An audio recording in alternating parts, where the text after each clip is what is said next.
You know what? It reminds me of what happened with Liz Truss when she sacked Kwasi Kwarteng. She sacked Kwasi Kwarteng to get a temporary reprieve, but she was mortally wounded, and it was only a question of time before she had to limp off into the sunset. I fear that that's exactly the situation that the Prime Minister finds himself in. It might buy him some time. You know my view. I don't think he should resign. I think he should fight it out. Will this be enough to assuage his critics? Is this the scalp they wanted?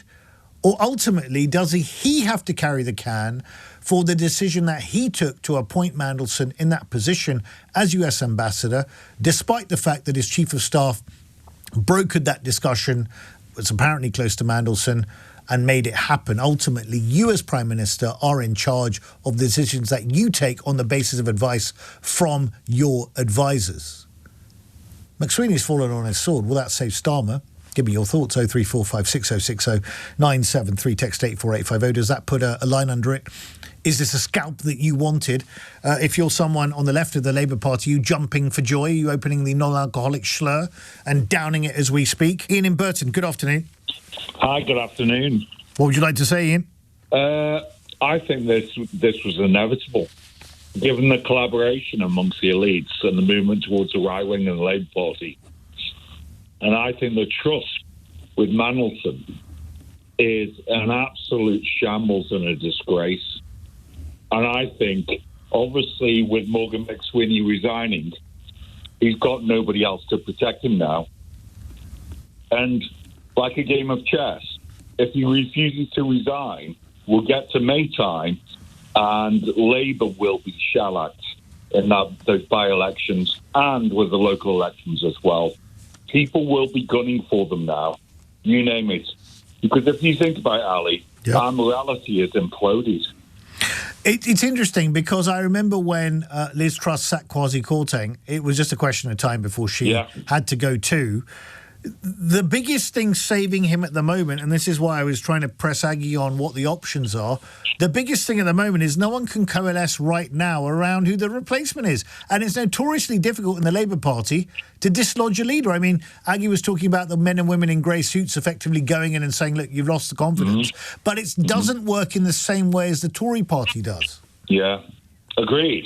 They've almost got to coalesce around an alternative person before they start doing that. And that's difficult, isn't it, Ian? Well, it is. I mean, if you mentioned Angela Rayner, she's still got a dodgy background when it comes to it's not clear. It's not resolved yet. Let's put it that way. No, it's not resolved yet. Yeah, so it isn't. There isn't one clear candidate coming forward. But I guess in the trust behind the elites, you often talk about the dismantling of our democracy. Yes, and I think we're witnessing it again. And why worry as a teacher about how much more do you worry about this as well? I know you're a former representative MP, councillor, etc., and the Conservative wing. But do you worry openly with me about how much more the British public can take of this? I do. I do. We should cut that out. Sorry about that. I do, Ian, and I worry. I tell you what I worry about. I worry about the fact that we would have a seventh Prime Minister if Starmer goes, right? Within a space of a few years. I mean, this is more than we've had for, I can't remember when the last time we had this. It was like a I think a century ago when we had this. Yeah. That is not a good situation, and it shows that politics is becoming increasingly unstable and volatile. That's not good for any long-term decision-making or planning. And I tell you this, all the fundamental issues, aging population, lack of economic growth, housing problems, immigration issues, all of those are going to remain in the in-tray of whoever the leader is. So you can move around Starmer and get rid of him and get someone else in. Whoever that person is, I want to know what their plans are on all of these major issues of policy. And I'm not convinced by any of the people in the frame at the moment, right? So that's why my advice was to Starmer to stick it out and stay on, but we'll see. Agreed. And finally, we've got a head of state there. He's done his stint, but John Stewart was saying on the Daily Show, is that all we can do? And you probably laughed at this yourself. We call him Andrew now. Are we going to go down to calling him Andy? Is that all we can do, seriously? Well, at least you could say that the royal family's acted completely clinically and ruthlessly with him, stripping him of his title and relegating him to Sandringham, which is, I guess, more than the Labour Party's done with Starmer, because they haven't had the guts yet to cull Starmer, and that could take, another weeks, months, whatever. I don't know how it's going to go. Ian, thank you for your call. Veronica in Sutton, good afternoon. Good afternoon, Ali. So my initial reaction to Morgan McSweeney's resignation is great. That's exactly what had to happen. But the last thing this country needs right now is for Starmer to resign or to step down or there to be a leadership contest. With the geopolitical situation we have right now in the world, which is so delicate, and with what's going on in the US with Trump and the instability there in so many areas of the world, it would damage our country even more so, not just on defence, but our economy. You mentioned it yourself about, investors need stability. They need something they can hang on. So I think there's, unfortunately, there's too much hysteria being beaten up. The whole thing about Mandelson is terrible and shocking, but we have to think about the big macro picture here right now. Veronica, in US presidential elections, they normally take place in November, right? Yes. And they get inaugurated in January, correct? Yes. Right, we call that period, we call it the lame duck period, Veronica, right? Yes. Yeah. Starmer's a lame duck now, isn't he?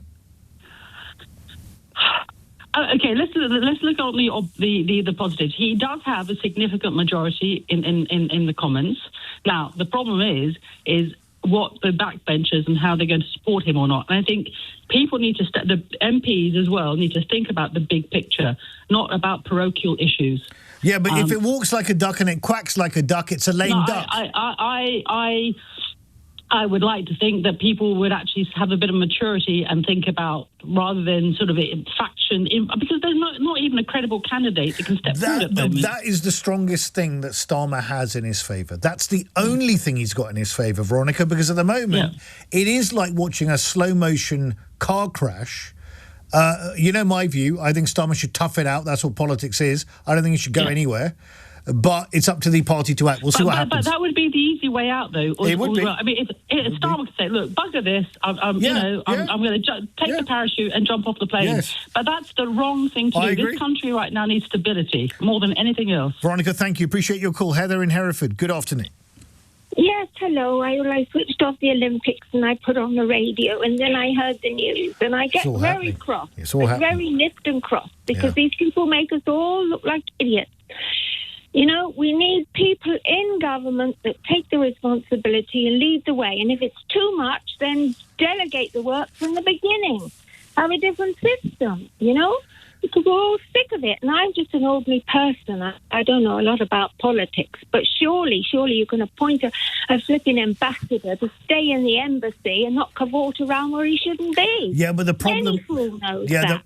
Heather, the problem was, as we were talking about a couple of hours ago, that Starmer made the judgment on the balance of things he had to weigh up in front of him, that it was more in the interest of this country to appoint someone who had been hanging around with a paedophile than appoint someone who was a professional ambassador. That was it. I get cross because all these people come out of the woodwork and are called advisors, and we've never heard of them, and they shouldn't be making decisions. We appoint the people to make the decisions, and they flipping well don't. Yeah, but they're always advisors, Heather. Everyone has advisors. Now this advisor's fallen on his sword. I manage on my own. I could do with some advice and help, but I manage without. You and me both. But if you're Prime Minister, you are going to have advisors. Heather, do you think McSweeney's... Well, no. If you're Prime Minister, you're put there to make the decisions. Okay. Now consult your government. So on that... airy-fairy nobody. So on that point, Heather, if your view is Starmer is there to make decisions, now that McSweeney's gone, does that satisfy you or not? Because if you're saying he's there to make decisions, he's screwed up. I just want a government that doesn't make the rest of the world think we're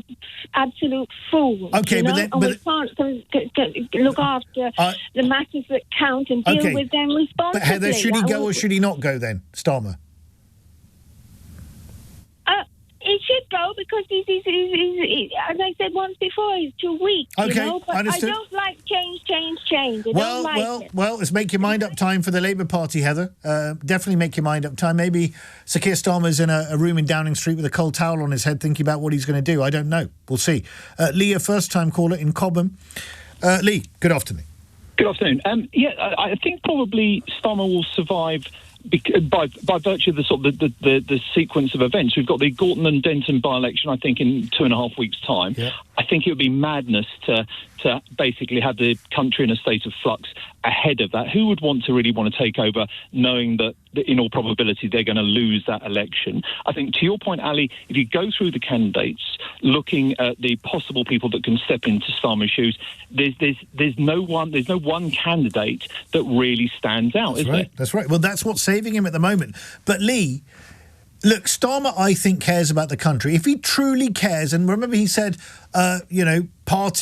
country before party. If he really believes in country before party, do you think that means he needs to now get out of the way? McSweeney's resignation isn't going to cut it on its own. He made the decision. He was there. He was in charge. I mean, you know my view. I think he should stick it out, but that's what people will say. Yeah, no, look, but listen, I was actually reading this in the paper this morning. Starmer apparently said on the way back from China to a correspondent that he said, OK, fine, look at all the candidates out there. What would any of those candidates, maybe you could answer this for me, what would they do differently? You tell me. Well, this is a good point. This is a killer point. There are two killer points you've made, Lee, in this call. One is, who is the Labour Party going to coalesce around to replace Starmer? I don't think that's clear at all. Number two, what are they going to do differently? Now, I tell you what, if it's Angela Rayner, she'll probably open the floodgates on workers' rights, which businesses are already railing against, the ones she's already trying to put through. Well, Ali, you mentioned business there. Look at what happened to bond yields, or gilt yields, I should say, last week, just on the prospect of a change of leadership in the Labour Party and therefore the Prime Minister. Gilt yields went up. It's a thing that frightens the Labour Party, the country more than anything, really, and investors and the City of London and international markets. So that was just on the prospect. Now, we've had this resignation.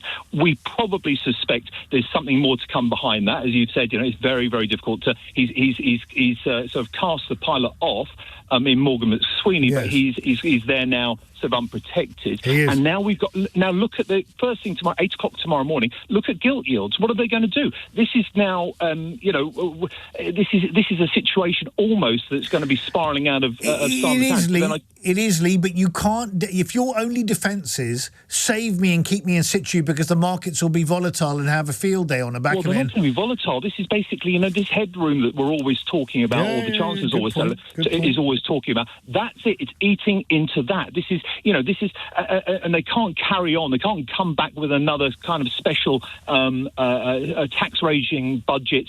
I know there's a spring statement, and they're already talking with a spring statement about not having the Chancellor make that spring statement because they don't want to spook the markets. This is in the nation. Okay. You're right about Starmer. Yeah. I think he does really want the best for the country. Of course he does. I never doubted that. I've never doubted that. I mean, I'm not a fan of his, but I never doubted it. Go on. But he's fighting against these factions in the party. Wow, it's now the situation, Ali, whereby the tail is wagging the dog. He can't get through, any sense. Yeah, but you see, Lee, this is the problem. And I tell you what, people can get rid of Starmer every day of the week if they want to. The Labour Party is not serious about governing. Because if it was, it would have passed that welfare reform bill to get $5 billion of welfare cuts through. It's not serious. It's short-termist. That's one of the fundamental structural problems we have in this country, that everyone thinks just till the next election and not be on the tip of their own nose. The Labour Party is not serious about governing. They can put Rayner in place. It'll be the same thing all over again. Go on. So, can I qualify that slightly? Go on. I think Liz Kendall is serious. I think she was serious about that. No one's talking about her as a leader, though. But then she was just thrown. She was thrown to the wolves by Starmer and McSweeney and a sort of a coterie of hard left within the party. Yeah, but that's the point I make. Ultimately, with the big majority that he's got, the party needs to be serious about governing and the massive challenges, really huge challenges this country faces. I see no evidence of the Labour Party grasping any of these issues. Demographic change, massive displacement that's going to take place from digital and AI, economic growth in the doldrums, as usual. None of the... I don't hear anything from any of these people, apart from open the welfare spending taps and keep spending on public services from taxes people don't have. Which takes us back to the original point, is that, look, all countries in Europe are becoming ungovernable. Italy is a bastion of stability. Maloney is, by the whole irony here, is Italy and Maloney are the most stable government within Europe now. She's become a lot more sensible. Hold on, but look at the detail. What's Maloney actually achieved? Nothing. This is the thing. Governments can't, if they want to achieve something, they end up fracturing very, very quickly. Okay. Maloney is basically looking like a bastion of stability because she doesn't change anything. That's a good point. Lee, thank you. Good observations. Lee and Cobham there. Hello, Ali. It's made my day here. I'm sat here with a glass of Schlur.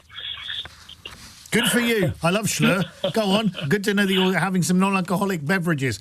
Ian, why are you so happy? I'm so happy because Morgan McSweeney, he's not resigned. He's a sacrificial lamb. Yep. And Starmer's a goner. He's a goner. And hopefully Angela Rayner will be the next Prime Minister. So, Ian, if that were to happen, if Sir Keir Starmer resigns on my show between 12 and 3, and this is a request, actually, if he can, and that'll be really helpful because it would be good to have breaking news. But if he resigns in a week, let's say, or maybe not even a week, and Angela Rayner comes in, she hasn't settled her tax affairs yet. So how does that work? Well, there are greater sins, aren't there, in the world? If you look at Boris Johnson, he got away with it.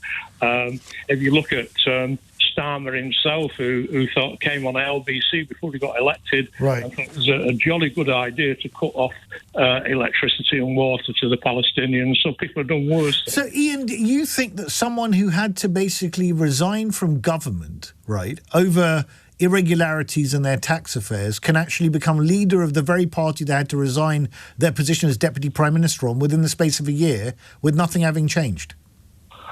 Well, it's not been cleared up yet. Well, it hasn't, but that's the point. So if you're saying you want Rayner, it's not credible to say you want Rayner until her situation is clear.